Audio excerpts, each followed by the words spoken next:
সিরিয়ায় ইরানি দূতাবাসে ইসরায়েলি বিমান হামলাকে কেন্দ্র করে প্রতিশোধের নেশায় উত্তাল হয়ে আছে গোটা ইরান।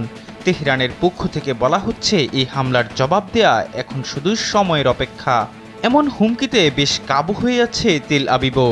এরই মধ্যে ইসরায়েলকে লৌহবর্মের সুরক্ষা দেওয়ারও প্রতিশ্রুতি দিয়েছে আমেরিকা। পরিস্থিতি এতটাই ঘোলাটে হয়ে উঠেছে যে হঠাৎ করেই বন্দুক হাতে দেখা গেল ইরানের সর্বোচ্চ ধর্মীয় নেতা আয়াতুল্লাহ আলী খামেনিকে।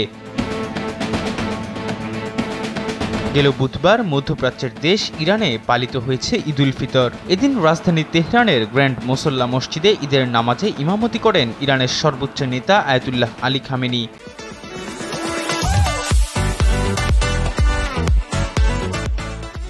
ঈদের খুতবা দেওয়ার সময় আলী খামেনির বাম হাতে ছিল অত্যাধুনিক বন্দুক ও সামনে মাইক্রোফোন। এমন একটি ছবি প্রকাশিত হয় বিভিন্ন গণমাধ্যমে। এদিন ইরানের সর্বোচ্চ এ নেতার ঈদের খুতবার প্রধান আলোচ্য বিষয় ছিল গাজায় ইসরায়েলি আগ্রাসন ও সিরিয়ার দামেস্কে ইরানি দূতাবাসে হামলার বিষয়টি। খুতবায় তিনি বলেন, সিরিয়ার রাজধানী দামেস্কে ইরানি দূতাবাসে হামলা চালানোর জন্য ইহুদিবাদী ইসরায়েলকে শাস্তি পেতেই হবে। ইসরায়েল ইরানের দূতাবাসে হামলা চালিয়ে মূলত তারা ইরানের ভূখণ্ডেই হামলা চালিয়েছে। আলী খামেনি বলেন, পশ্চিমা সরকারগুলো কথিত পশ্চিমা সভ্যতার নষ্ট চরিত্র প্রকাশ করে দিয়েছে। তারা মায়ের কোলে থাকা সন্তানদের ও হাসপাতালে থাকা রোগীদের হত্যা করছে। ফিলিস্তিনি প্রতিরোধ যোদ্ধাদের সঙ্গে পেরে না উঠে তারা বয়স্ক ব্যক্তি, নারী ও শিশুসহ ৩০,০০০-এর বেশি মানুষকে হত্যা করেছে।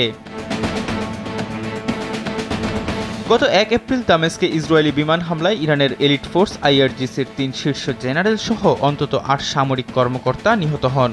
এরপর খামেনি জানান, এই হামলার জন্য ইসরায়েলকে অবশ্যই শাস্তি পেতে হবে। এমন হুমকির পর ইসরায়েলি পররাষ্ট্রমন্ত্রী ইসরায়েল কাটস জানান, ইরান যদি ইসরায়েলে আক্রমণ করে তাহলে ইসরায়েলও ইরানে আক্রমণ করবে।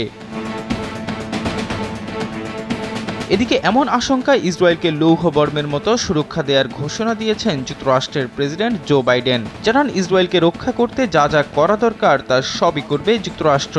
ইরান এবং তার প্রক্সিদের কাছ থেকে যত হুমকি বা হামলা আসুক, ইসরায়েলকে সুরক্ষার জন্য যুক্তরাষ্ট্র লৌহবর্ম হয়ে থাকবে। গাজা যুদ্ধ নিয়ে মতপার্থক্য থাকলেও ইসরায়েলের উপর যে কোনো আক্রমণকে ইসরায়েলের হয়েই মোকাবেলা করবে যুক্তরাষ্ট্র। ইহসান আব্দুল্লাহ, কালবেলা ডেস্ক।